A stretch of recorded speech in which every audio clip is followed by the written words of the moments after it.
What's going on, everybody? Welcome back to another episode of Blerdkast Live. Sorry about it being on a completely different night, but if you live in the South, you know what happened over the weekend. But without further ado, today we are here talking The Conquering Lion, and I am here with the creator, the writer of The Conquering Lion, Carlos Juzang. I'm sorry, I messed that up. I'm so sorry. But why don't you go ahead and just introduce yourself to everybody? Good afternoon, everyone.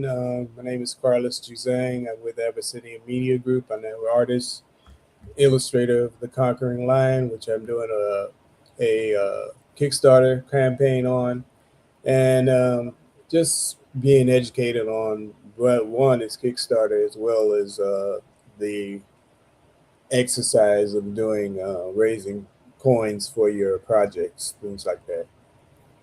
Perfect. Perfect. So let's just jump into it. Let's talk about your book. Uh Tell us about your book.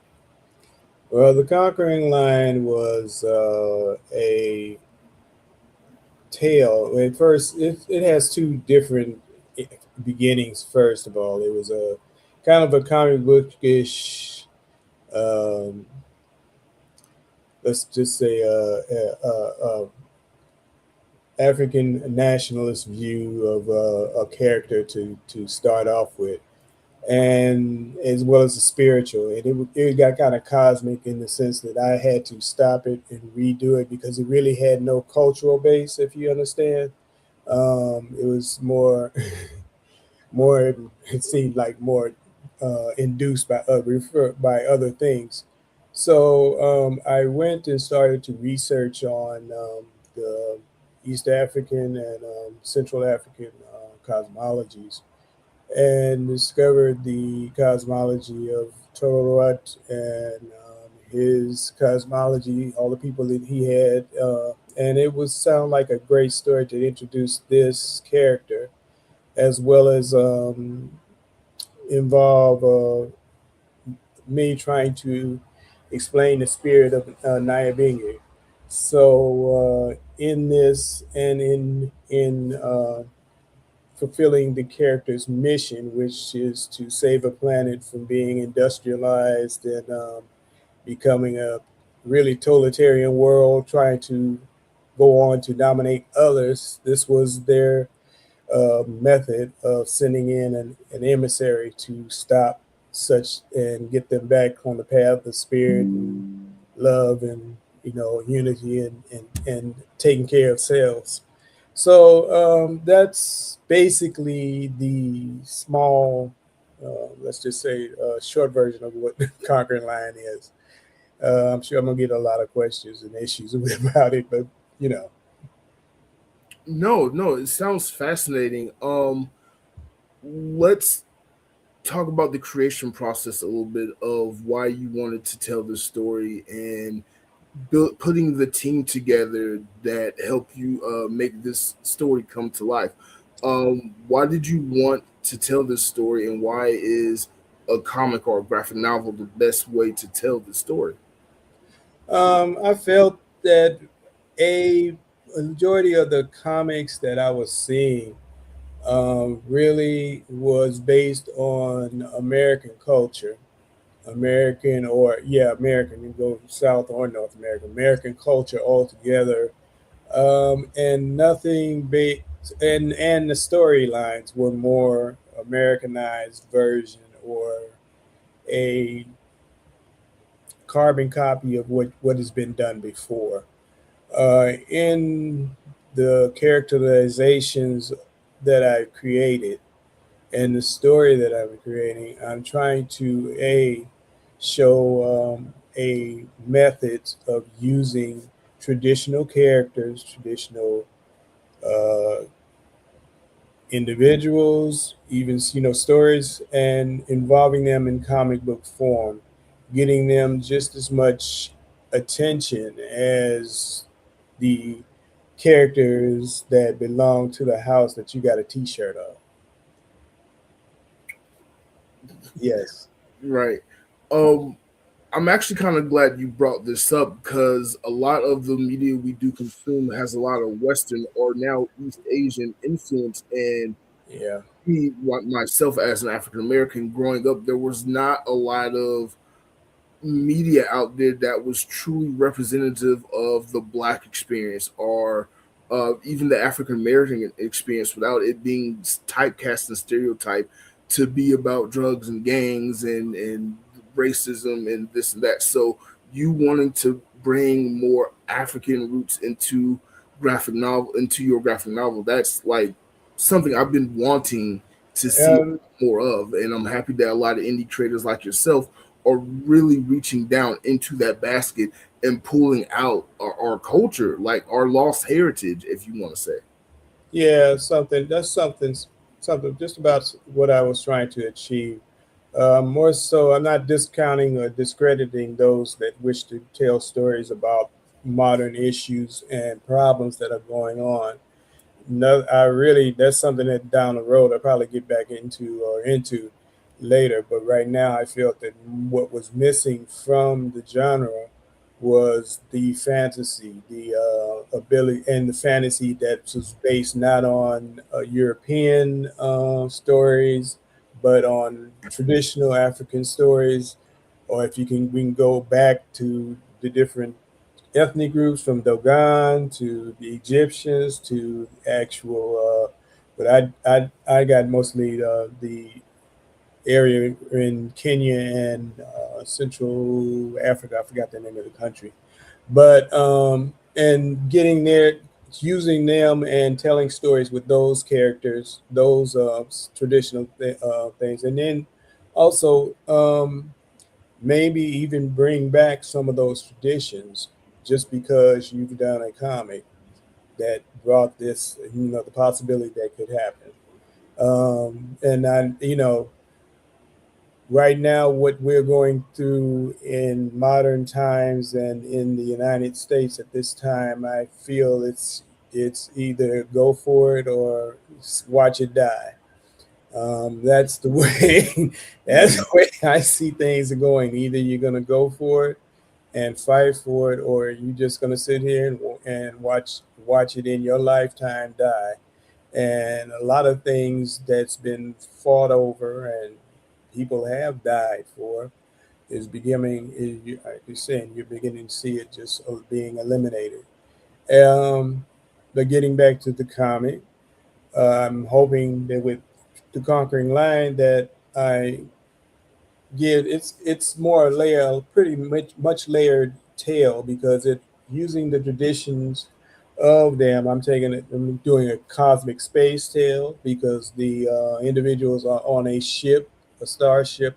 At least the creators that created the Conquering Lion is on a starship that basically creates the universe. Mm. Right? It's you start when I start out with the first page. I don't know if you received any of the stuff, and I thought I was trying to download it so you could see it, but basically you start out the story, the first issue with you with the creation of the Conquering Lion, and his what is doing is parting nothingness and bringing the universe into creation with through this ship that they board. That's all its purpose is doing. It's slowly moving into the through the nothingness and creating the universe.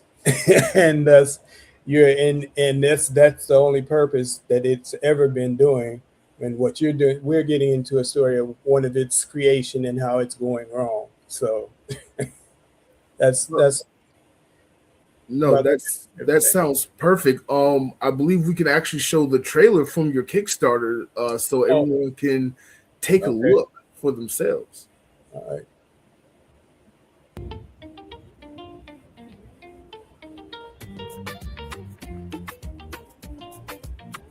Ending soon on Kickstarter is the Abyssinia Media Group title, The Conquering Lion. The Conquering Lion is the story of SIMBA ANAYESHINDA, a god created by a celestial East African pantheon to lead a planet named Dunia into an age of faith, abundance, unity, and love. But first, he must cut out the deadly infection started long ago by YACUB MOSI, who now embodies the present-time antagonist named WAZUGU. a many-layered tale filled with gods, madmen, Atlantis, and a crib on the moon called JIONI GATE. When backing this project, supporters automatically get the 16-page introduction of the Conquering Lion, the Zero issue. It is brought to you by the creative team of writer and illustrator Charles Juzang, inker Aaron Beatty, colorist Damali Beatty, editor J.R. Scott, and lettering by AMG Font Crafters. Support the Conquering Lion and explore the digital adventure from Abyssinia Media Group. Perfect. Now, I do want to ask, so you have a team working with you creating this story. What was the process like trying to find a team that can bring your vision to life? That's been almost about a 5-year process, to be honest. The person, basically, I had myself and the inker, who is Aaron Beatty. We've been friends for quite some time. It's going on about 20 years now. And so I had already talked with him many times over, as creators do, about this project, and he was down with it. In fact, he's down with it before I changed it up, and he did a lot of inking before then, and now we're going to the phase of getting it into reality. I found a colorist. Her name was Damali Beatty. She was Aaron's daughter, and she basically colored the Zero issue that I'm offering on Kickstarter. She really defined the look of the project, which I was so happy.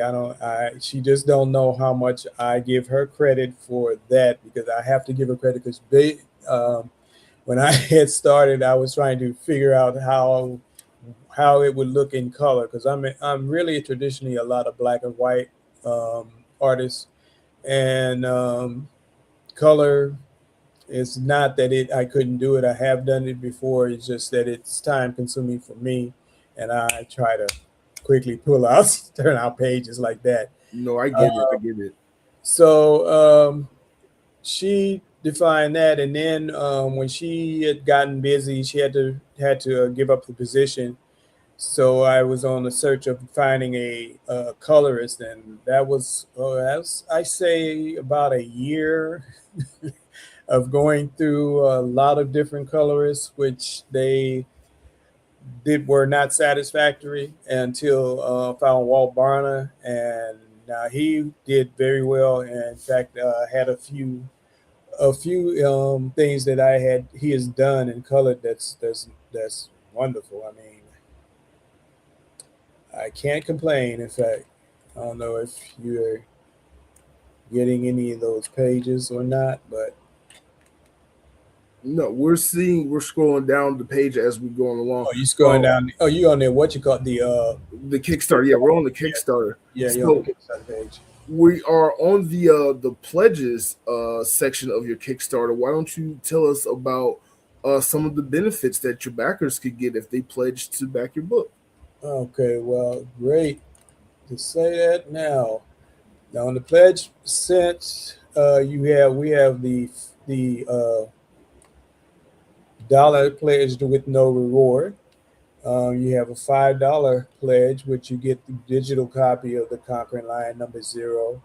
We have more than basic support, which you get both not only a printed version, but also the digital version of the Conquering Lion. Then we have the green for support. I call it Life Essence. And you get not only a digital copy, as well as a printed copy, but you also get a 11x17 color poster and a t-shirt. Then we go into $100 for gold support, which you would get the same as the above, the digital copies, the poster, the t-shirt. You also get a 1117 pencil poster of one of the pages. And also you get on a online, I'm doing basically my companies, you will be a part of a online group, which you have a subscription. These individuals get a 1-year subscription, where you get not only the digitalized version of our products, but also any animations or motion comics that we have got going on. And then there's also there's the $500, which again you get all the shirts, t-shirts, the poster, the digital and printed copy, as well as your online subscription, and a 11 by 17 poster, as well as a 22 by 17 inch poster. And then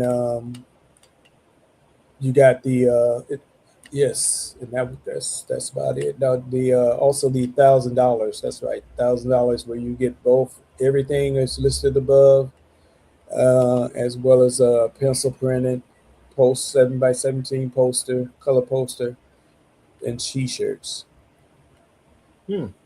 That sounds a lot of that sounds like a really good deal. Actually, I'm just being honest, Yeah, just for I myself. I also have, if you want to add to your pledge, and this is for anybody that's doing any pledging from more than basic on up. If they want to add more, and they would get, one is for 50, add $55 more to your pledge, you get the $1,000 puzzle, thousand piece puzzle. If you add 65, you get a t-shirt. Well, a t-shirt looks like this. Nice. For head of 65. For 75, you get duffel bag, which and then if you add 80, then you get a book bag for Okay. conquering lion marketing, franchise marketing. Perfect. This looks really interesting and fascinating. I want to double back to something you said about when you was looking for your colorist, that you spent a year going through people and then you found the guy that you have working out. What was it about his art style that spoke out to you? Because I'm a visual person. I'm a visual artist type of Okay. person. So the colors on the Conquering Lion really pop and speak to me. Thank you. And as I stated, because of Damali Beatty, she when I came out, the Conquering Lion Zero, by the way, was just my version of it, of one, introducing people to the character, especially if I'm out in doing conventions. I would have an actual say catalog or as a Zero mini comic to show what it is, and so they can entice them to go and see it further online. And the whole idea behind that was for to attract more people on the personal level at that. But she defined the look of that particular comic and how it should look, and thus when she had to step away, I said, oh, who, how, oh. And then I was looking for somebody that was either up to that level that she had presented it or further on. And the person that I found was really up to the level and further as I asked. So, it's a bench. It was a process. Some people, you send in their samples, and I'm sure they did a lot of work on it, but it wasn't what I wanted. So I would have to reject it and not go for there. Right. No, I get that. Now, this isn't your first book that you've worked on before, right? No, I have another book called A Nubian Warrior, and that's definitely digital. I was going to make that my next Kickstarter, but I wanted to see how this would work first before I even decide to even go there with it.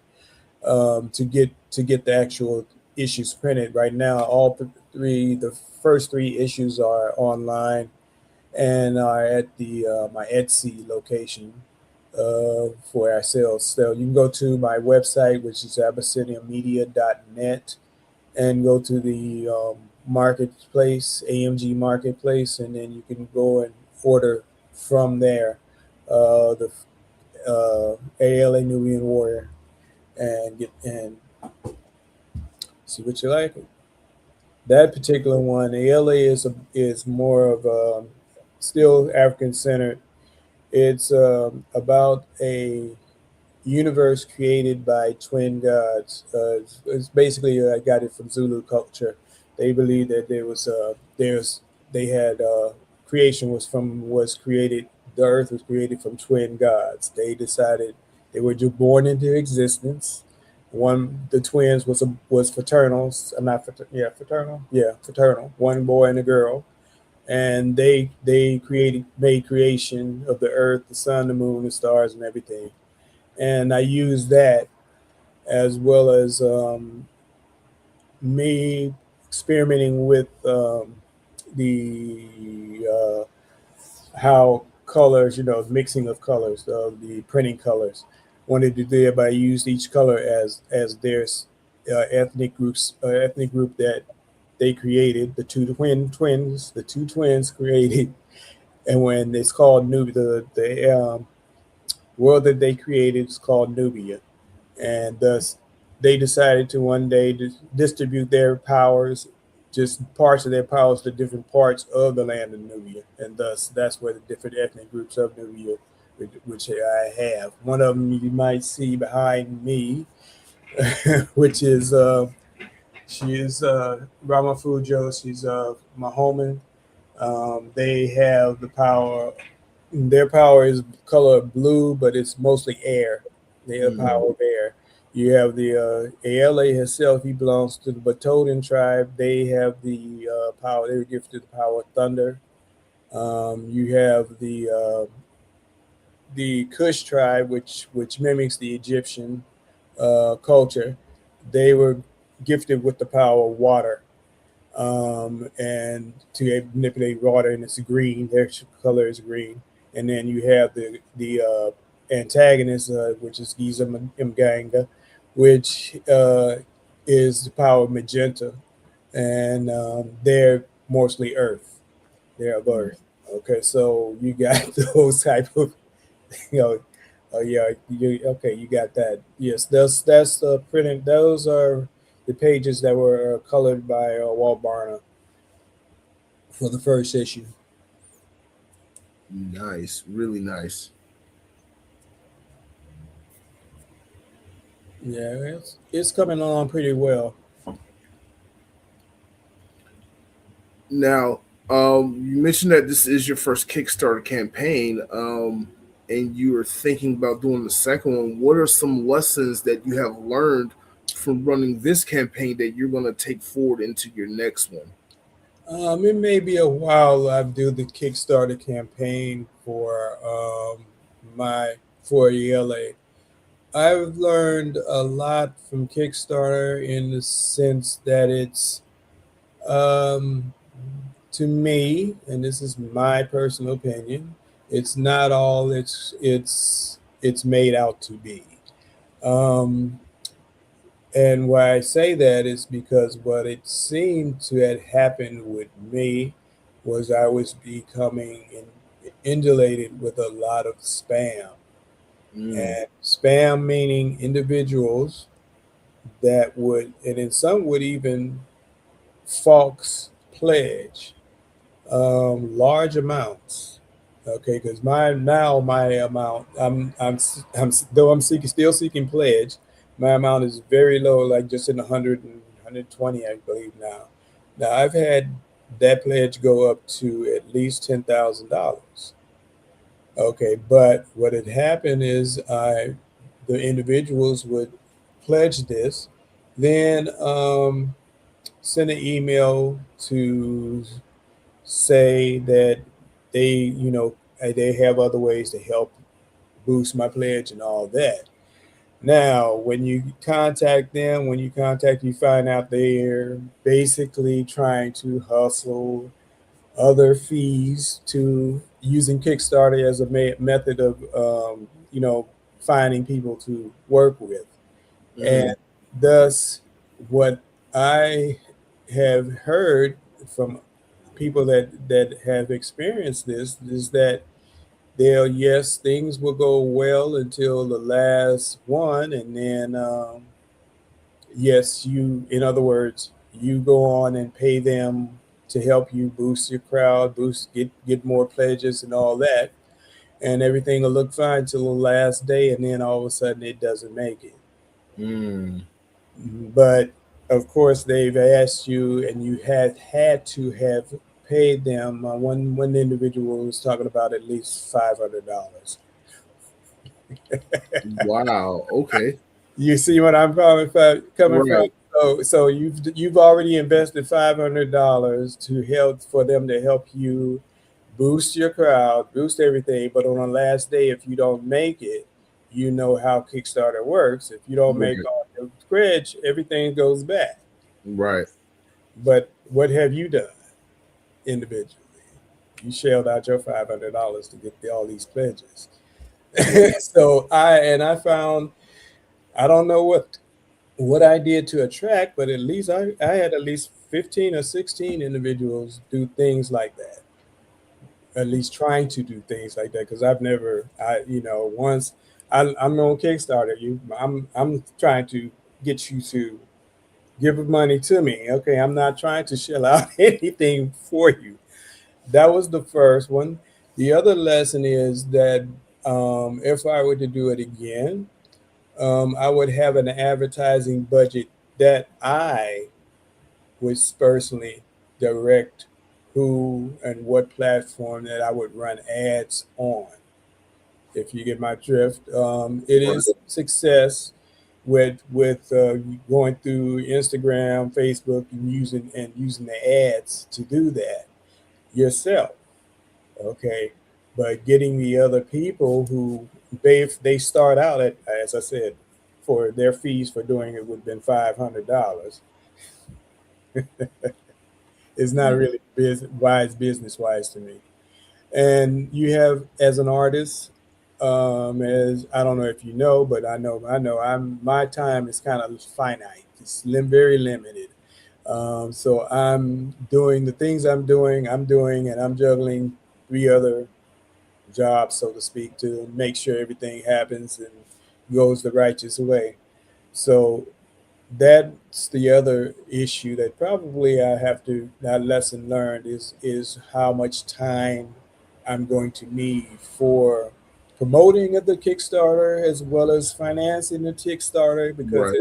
regardless of how easy, or really it was kind of easy getting the Kickstarter done. My issue was getting it approved. It seemed to take about at least a month, 2 months before it could get, for somebody to see it, Mm. to approve it. Because because I had gotten a lot of graphics, as you see, if you already have got things together like that, and I was like waiting, what's going on?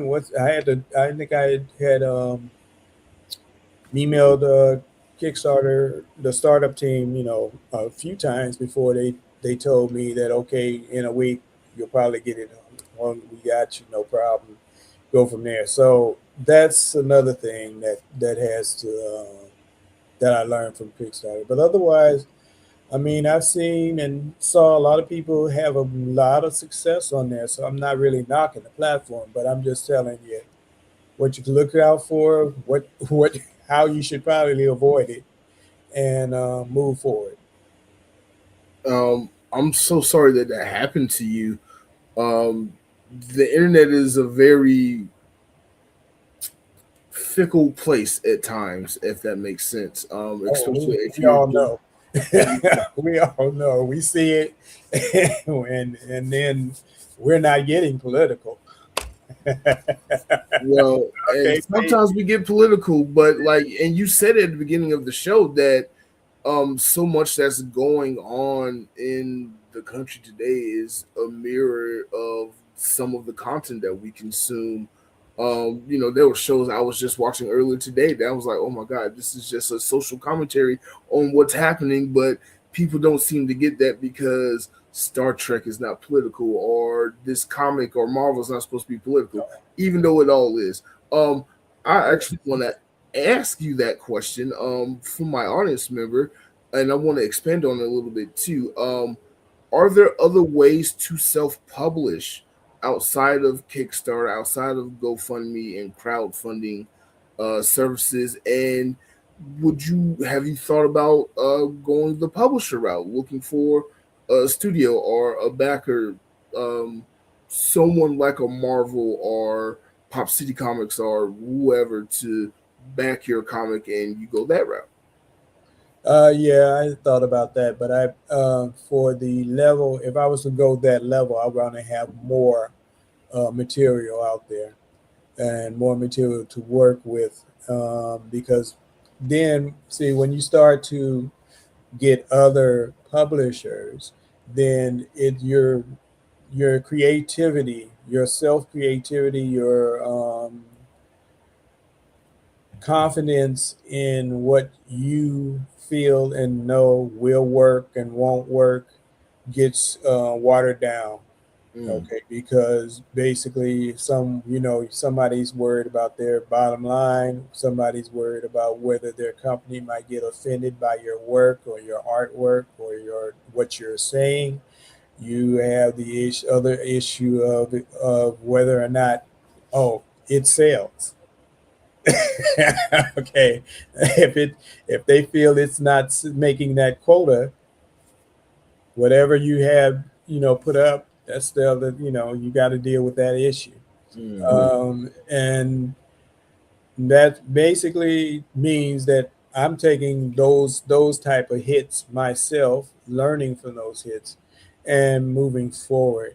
Now, and in learning from the hits, I'm also developing and establishing a lot of content that I can decide yes, yes, no, maybe this one, maybe not that one. I'm not just stuck to one specific thing or one specific method, if that makes any sense. No, that makes absolute perfect sense to me. I definitely get that. I do. Um, I want to ask you about your creation process. You are a penciler, you are an artist. What is your favorite part of your creation process? Drawing, drawing. Basically, the favorite part is drawing. Usually, when I'm drawing, I'm have my headphones on, I'm listening to Spotify or some other music. And I listen to different types of music, from reggae to house to Afro pop to a lot. It depends on my mood. Jazz, okay, with whatever I'm feeling that day, and start to create, and make something out of nothing. Hmm. I like that answer. Because I used to draw, and that was my go-to, was listening to music and just zoning out into to what it was I was trying to create, or hell, just be honest. Sometimes drawing was therapy, and putting those emotions on page. Okay, you took the words from my mouth. Okay, this all therapeutic. It keeps you centered in the sense where you can at least go into the world and not feel as frustrated or as upset about things or what you see as most others who really don't have that outlet. Mm. That's what I've noticed it's done for me. Helps me. It's been a more of a therapeutic thing, and just trying to make sure I do something positive with it. No, and I think you are. Creating comics is definitely probably one of the most positive things you could do as an outlet to channel that. Now, I do want to ask, like, just personally, how did you get into drawing? You didn't just pick up a pencil and paper and it's like, oh, I'm gonna just try this, and you were great at it. I actually, the pen, I started as a very young individual when I think I was maybe 4 or 5. I'm kind of unsure what the time was, but at the time, my grandmom gave me well, what it was a scrapbook, Hmm. but I turned it into a illustration book. And then the first thing I was drawing was the actual, because it was a Disney scrapbook. So I was trying to draw Donald and Mickey inside and everything else. But that was the first thing. And then later on, doing, uh, it would come here later with drawings, but the major thing it came up was when we had a type of assignment to create a comic in the third grade, and then that's when I started really getting into it and dealing with it. And in fact, at that time, I think that's when John Stewart was created for DC. Okay, the Black Green Lantern. Yeah, yeah. So that inspired me too. I was like, okay, cool. Perfect. Now, I love asking this next question to all comic book creators who come on the show, whether their background is in writing or in illustration. Since you are an artist and you like to draw, I like to ask you, in your opinion, when it comes to comics and graphic novels, what's more important? Is it the visual aspects of the comics, or is it the dialogue and the words, the writing that goes into creating those scenes, or is it a mixture of both? It's a mixture of both, and it really depends on the subject matter of the comic or graphic novel, and what is it that you two or three are trying to get out of it. Okay, what is it? What is the whole total message that you want to get out of it? How can you express it in words? How can those words be also expressed visually? Mm. Okay, and not only with pens and inks, but in color. Okay, do you get the same mood or feelings when you look at this picture or these colors than you do the others? Do those colors give you that ending that you want? All right.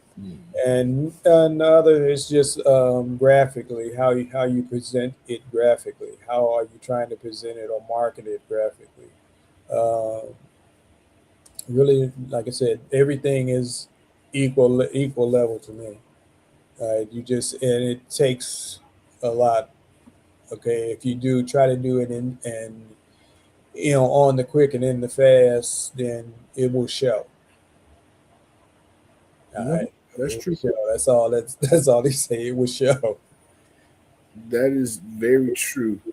Um, who are some of your inspiration when it comes to being creative in the comic space, or even just in general? Who are some of your inspirations or motivations? Okay, let's see. I'll go with my anchor, Aaron Beatty. I'll go with the good friends that I know in Philly, Kishinye Brown. Um, I'll go with Mashindo Kaumba. Those two were very influential in my life. Mashindo, when I first came to New York, I'm walking down Flatbush, and he's like, "Yo," trying to tell him sorry, and he showed me. I was like, "Oh snap!" In fact, he was very influential in helping me to choose the direction of what I wanted to pursue with my art. Um, and let's see. Well, it's really a lot of people other than mom and dad, and my uncles and aunts. Yes, so those are I think would work, and then everyone else that I tried to express during this, who keeps me going, even uh, the people that I'm working with on the project. They're the ones also. Perfect. Let's go back to the Conquering Lion for a moment. I do want to ask you, because it seems like you put a lot amount of time behind the scenes in researching the story. How much research went into creating the Conquering Lion from a storytelling point versus both written and visually? Storytelling, it went into a lot of going into old tales. Like for one, we're starting with Conquering Lion Zero with the trial of YACUB, which I'm mixing in again a old black nationalist story about YACUB Mosi, the mad scientist, the big head scientist, and involving that in the story with the conquering lion, and trying to just, that was one, to involve and pull people in. Then the other is with the actual story of him and his involvement with his East African Pantheon. That was another hurdle that I went to involve to see if, how, and why it would mix together, and how it would show that it would mix together and work together, as well as, like I said, trying to keep it also culturally based. Um,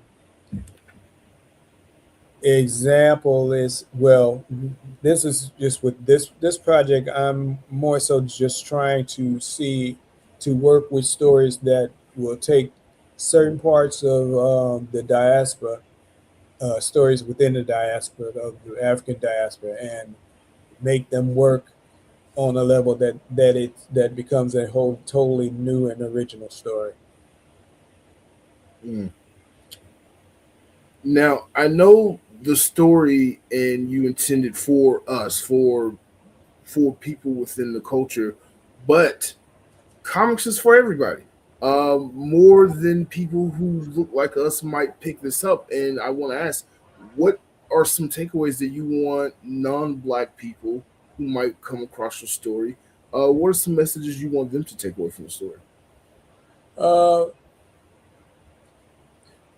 The message from this story would be more of what, not necessarily message, but more education of a different type of pantheons other than the Greek and the Roman, and I'd say that's those two. Was mostly pulled out and mostly given the high accolades to, but that there are other cultures that have just as much fantasy, spirituality, and drama in their stories as those type of pantheons that everybody sees to bring and make. What I say, it's been repeated so much that at my age I'm like, okay, here we go again.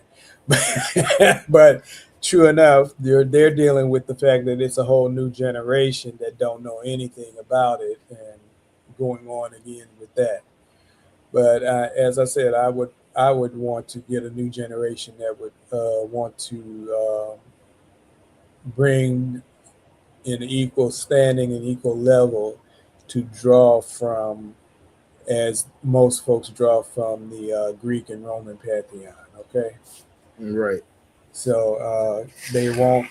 That's not the only one that they would think. In fact, the people that I'm seeing now that's kind of pushing it forward is the East Indian crew. I'm noticing some of their stories, especially the traditional stories, even though you have to read it all during most of it.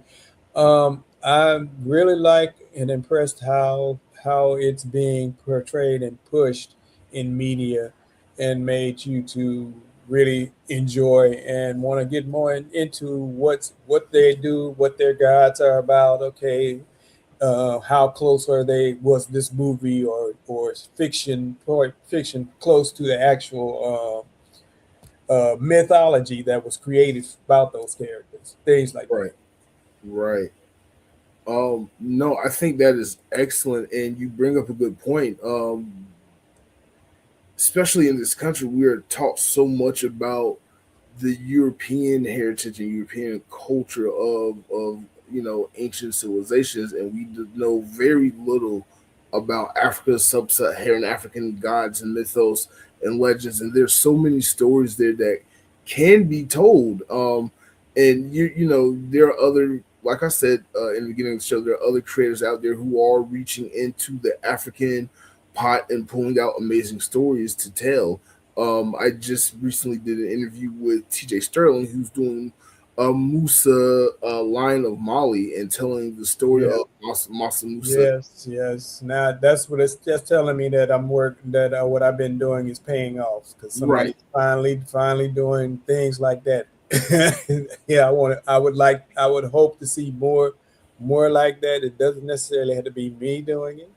Okay, but a lot more drawing all those ancient and in fact I did a coloring book, Africans of Antiquity, that really goes over a lot of the old African heroes and sheroes of old. So if anyone, that's a shameless plug, unfortunately, but if you go to my Etsy site and check out, or go to my website and then check out the AMG market, you'll get more on that and information about that. But yeah, those are things I wanted to bring back and start, and also more so who what I would like to also see more is what the Japanese been doing with manga and anime. Basically, now those two, if you did any research about those media, uh, th- those that type of media from Japan, they were more so artists trying to display or do illustrate stories of their culture. Okay, of their culture. Either you had then it broke off. It just broke off into all kinds of what it is today. But I would definitely like to see that happen, and it's been happening. Example, it's been happening, which someone don't know it, but I like that the movie. I've forgotten what the name of the movie, the animated movie of the love story that they had out by the same animators that did Spider-Man, Miles Morales Spider-Man. K-pop Demon Hunters. Huh? No. Not that one. Okay. No, this was a black love story that was animated, and the Kid Cudi thing. I think I know what you're talking about. Yes, I know what you're talking about. Stuff like that. See, I'm wanting to see a lot more like that. Okay, it's coming out from us creators. Okay, that was a big, huge risk taking on that, and I don't know if it got the promotion or got the audience that it did, but I loved it. I love the animation for one, and the fact that it was a love story, and a love story from a male point of view.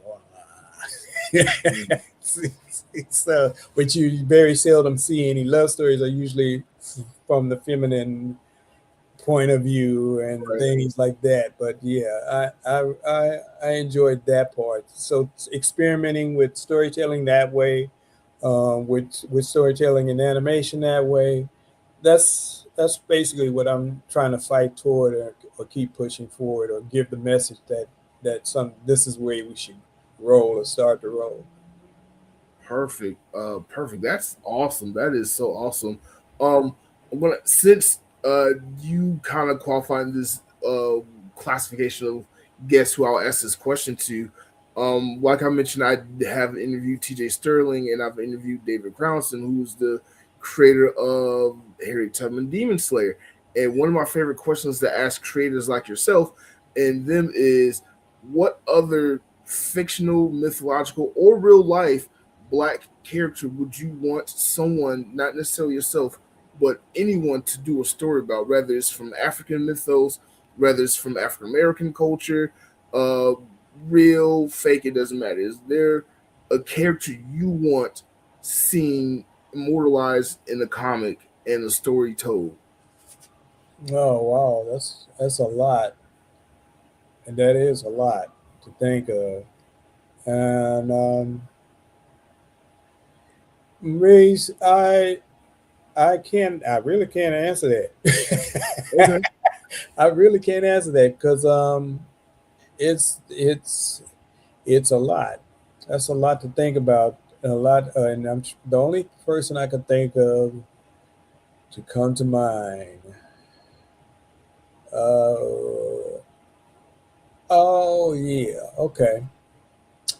The old African leaders that that probably the young Africans really only know about, and then certain ones they do.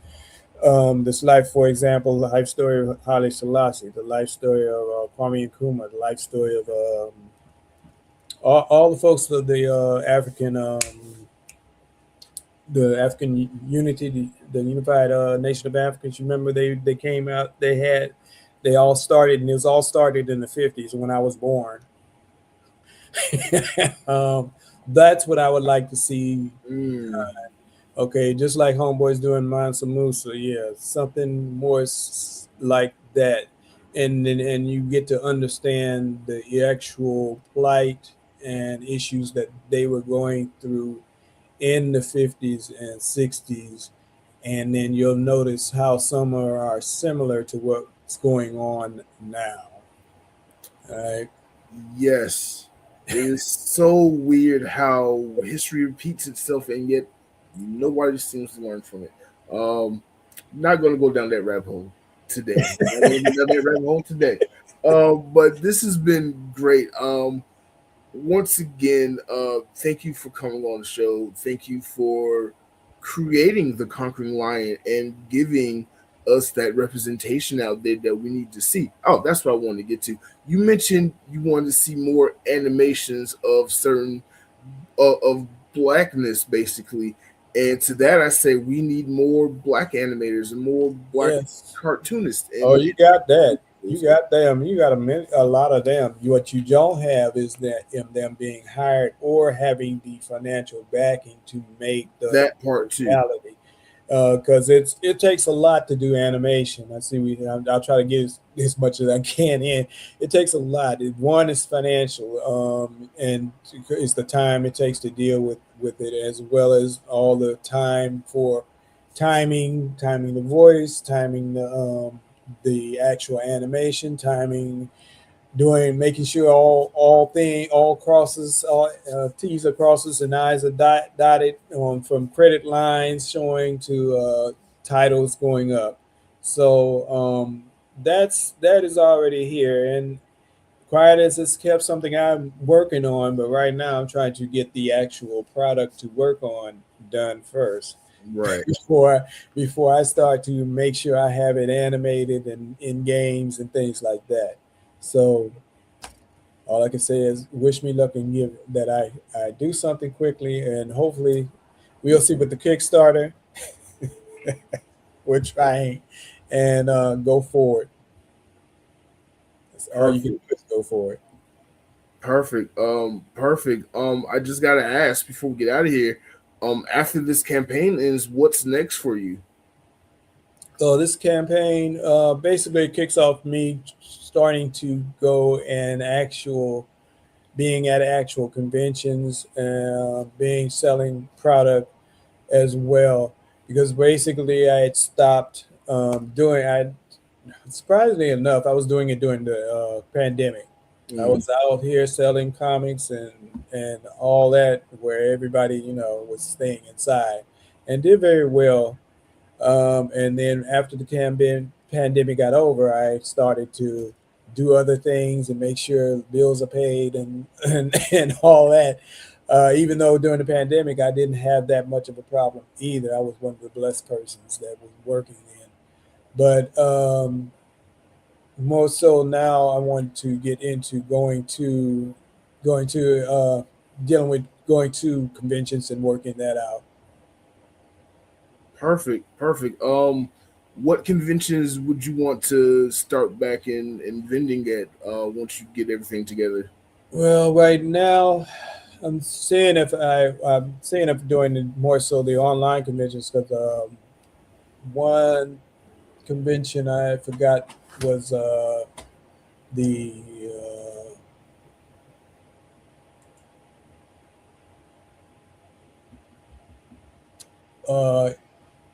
forget the name of that convention that's starting next month.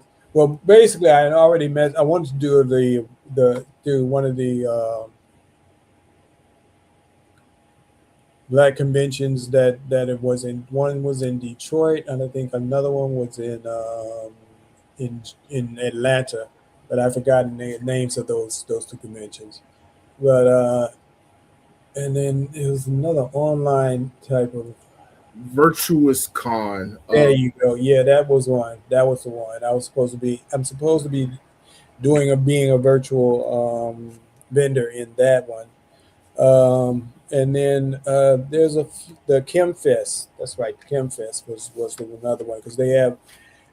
Yes, yeah, eventually I want to enter into do their animation contest.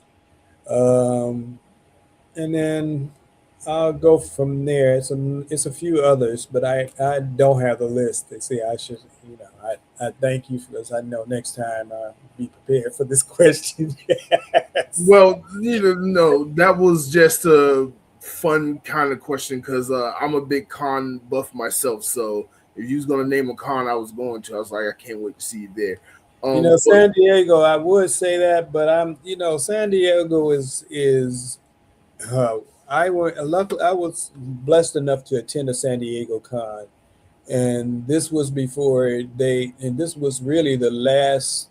When I attended, it was the last con that I could do what I did. I decided that I wanted to go to that con. I jumped in the car, went to it, got my ticket, went in and party. Okay, like everybody else. Okay, now after that year, that's when folks sell out in about 6. Okay, they put the tickets on sale in November. They sell out in December. So you can't get it. You're not getting into the convention at all. That takes place in July of next year. So that's what was going on with that. And I don't know if that's still like that these days. It's much worse now. San Diego Comic-Con, the tickets will go on sale, and before you hit refresh on your page, they have sold out. Yeah. See, that was after that first year. That's what happened. I think. Yeah, and this was way back anyway in 2004. Yeah, that I went. Like I said, we just decided I'm going to go to San Diego Con. I'll go there and just got my ticket, rolled in and rolled out. Like any other convention. Right. Yes, but not anymore. No, definitely not anymore. But there are a ton of cons across the country. Thank you. Yes, that's what I say too. Because the way things are set out now with that convention, I'm not. I mean, if I'm invited, yeah, but it means just automatically, I'd rather go to another convention with not as many people. Perfect. Now, if you're ever on the East Coast, I recommend to come out to Atlanta for MomoCon and DragonCon. Yes, sure there you go. To have That's you. what I heard of DragonCon. Yes. What was the other one? MomoCon. Momo. Okay. All right. MomoCon's more like anime based, but it's definitely one of the big 3 conventions in Atlanta that you have to come to, especially if you're an indie comic book artist. There's ASFE that's coming up in Atlanta in a couple of weeks, about 2 months. BlerdCon in DC. I'll definitely be there. I've heard of that one. Yes. BlerdCon, and then Atlanta Comic Con, which is basically a Black-run indie comic book convention, co-founded by Greg Burnham himself. So there's a lot of great conventions out there that you can go to market yourself and get back out there. And if you need some help, trust me, I'm somebody you need to know. But we are running out of time. Yes. Before we go, why don't you just let everybody know where they can find your book on Kickstarter, as well as your Etsy store and your website and all your other social medias? Website is abyssiniamedia.net. Okay. Just if you see the tag on below here, okay, Abyssinia Media, just put those two together and put the .net and you can find it. That would direct you to all the, not only the news that's going on with my company and myself, but also where or links to purchase the book, ALA Nubian Warrior. This book was more so online. It won't be purchased to be printed. But mostly LA Nubian Warrior and my other things is Africans of Antiquity, a digital coloring book. And I'm actually going to check that one out myself. Digital coloring book. That just sounds interesting. Plus a good lesson I need to learn. But thank you so much for coming on the show. Thank you for having me. No problem. I wish you luck on your campaign. I hope you make your goal. And I hope people just check out The Conquering Lion because, like, again, the colors, the art style is all popping. It talks to me. And I'm sure there's so much more that's underneath the hood of the cover of the book that once we open it, we're just going to be hooked. So please go support the campaign. Go support the Kickstarter. Check out The Conquering Lion. But until then, this has been Mark. Check us out next Monday, February 2nd. We're doing Blerd Culture Explained. I have some very fun guests that will be on the show. And if you haven't, please go ahead and leave a like on this video, subscribe to the channel. And until then, peace. Yeah.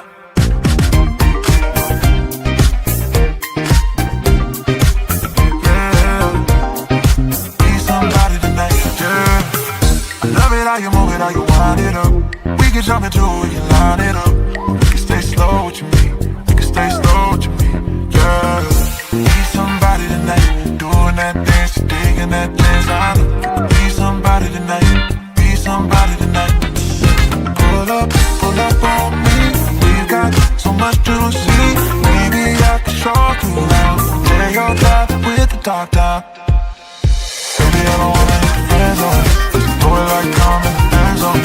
When you're right back, I'm